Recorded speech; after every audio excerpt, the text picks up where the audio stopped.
నమస్కారం. ఈటీవీ 2 తీర్థయాత్ర కార్యక్రమానికి స్వాగతం. మన దేశంలో ఉన్న నారాయణ స్వామి క్షేత్రాలలో విశిష్టమైనదిగా విరాజిల్లుతోన్న దివ్యక్షేత్రం మెల్కోటే. కర్ణాటక రాష్ట్రంలోని మాండ్య జిల్లాలో ఉన్న ఈ దివ్యక్షేత్రంలో చలువ నారాయణ స్వామి, తిరు నారాయణ స్వామి వార్లు దర్శనమిస్తారు. బెంగుళూరుకు 150 కిలోమీటర్ల దూరంలో ఉన్న మెల్కోటే శ్రీ చలువ నారాయణ స్వామి, తిరు నారాయణ స్వామి వార్ల ఆలయ వైశిష్టం ఏమిటో మనం ఇప్పుడు చూద్దామా?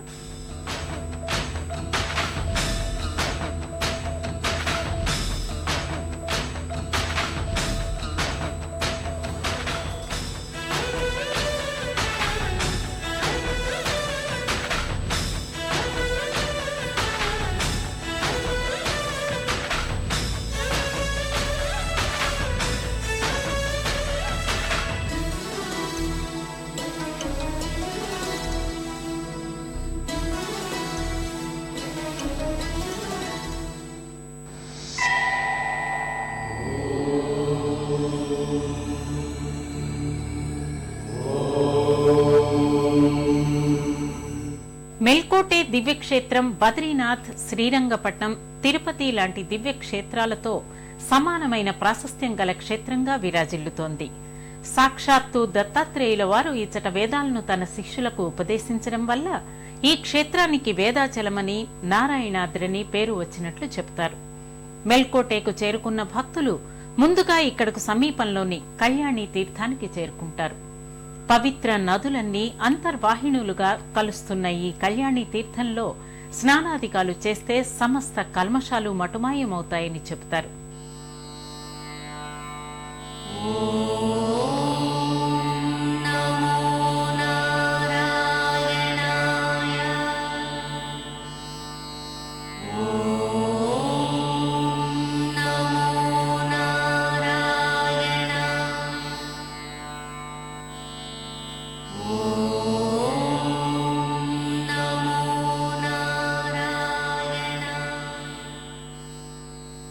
అంటూ నారాయణుడి నామస్మరణతో పునీతమవుతున్న పుణ్యధామం మెల్కోటే.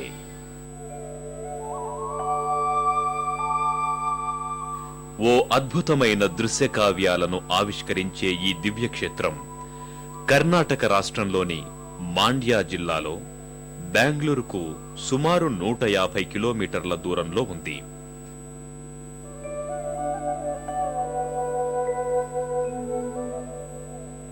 శ్రీ మహావిష్ణువు లీలా విశేషాలకు వేదికలా ఉన్న ఈ దివ్యక్షేత్రంలో ఉన్న మనోహరమైన దృశ్యాలకు భక్తులు మైమరచిపోతారు.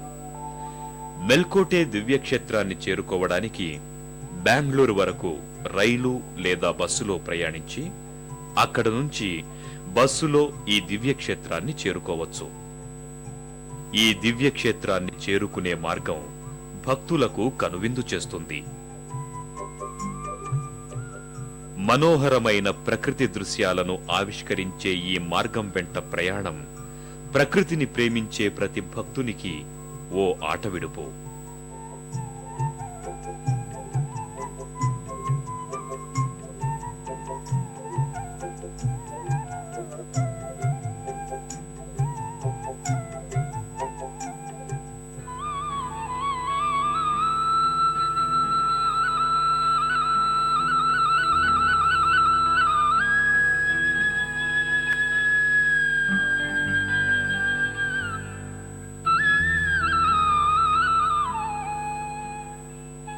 శ్రీమన్నారాయణుడి లీలా విశేషాలతో పునీతమవుతున్న ఈ దివ్యక్షేత్రాన్ని చేరుకున్న భక్తులు ముందుగా ఇక్కడకు సమీపంలోని కళ్యాణి తీర్థానికి చేరుకుంటారు.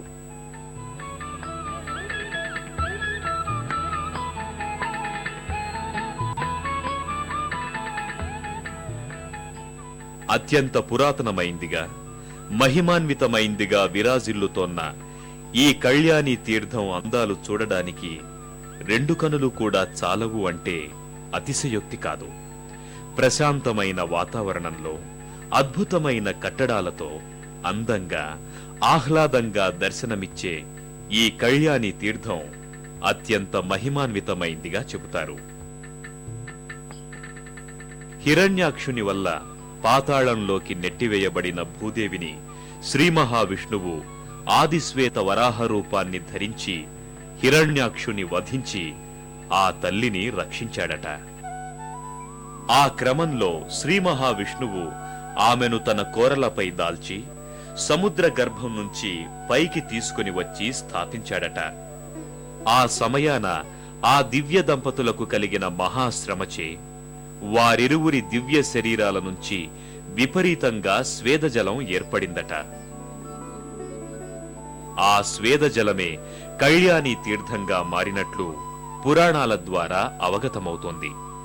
అలాగే గంగానది తదితర పుణ్యనదులు కూడా ప్రతి సంవత్సరం ఫాల్గుణ మాసంలో అంతర్వాహినులుగా ఈ కళ్యాణి తీర్థంలో కలుస్తాయని, ఆయా పుణ్యదినాలలో దేవతలు స్వయంగా ఈ కళ్యాణి తీర్థంలో స్నానాధికాలు చేస్తారని చెబుతారు.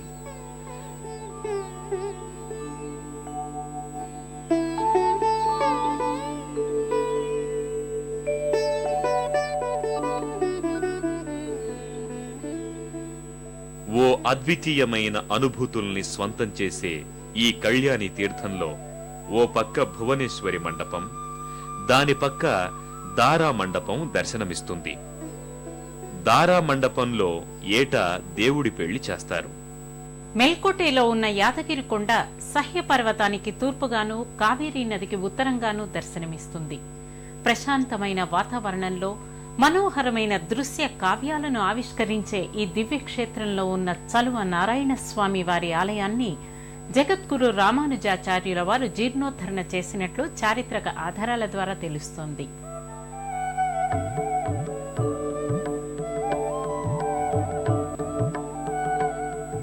భక్తులు అనంతరం ప్రధానాలయ ప్రాంగణానికి చేరుకుంటారు. మెల్కోటే దివ్యక్షేత్రాన్ని పూర్వం వేదాచలమని పిలిచేవారు.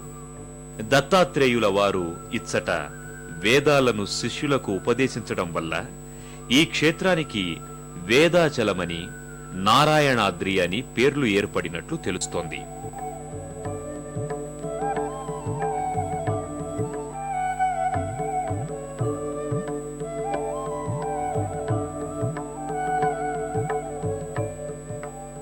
అలాగే ద్వాపర యుగాంతాన యదువంశపు మహారాజులు ఈ స్వామిని సేవించడం వల్ల ఈ క్షేత్రానికి యదుగిరి అని, కలియుగాన రామానుజాచార్యుల వారు ఈ ఆలయాన్ని జీర్ణోద్ధరణ చేయటం వల్ల యతిశైలమని పేర్లు వచ్చినట్లు తెలుస్తోంది.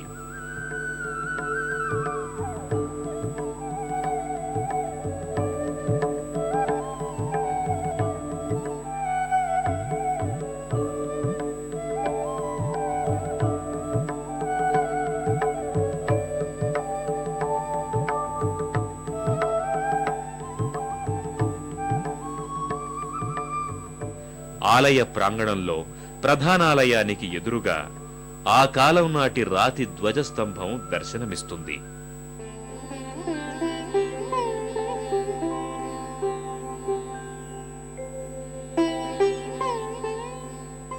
సుమారు 60 అడుగుల ఎత్తులో ఉన్న ఈ ధ్వజస్తంభం మీద ఓ పక్క గరుత్మంతుడు, మరో పక్క హనుమంతుడు దర్శనమిస్తారు.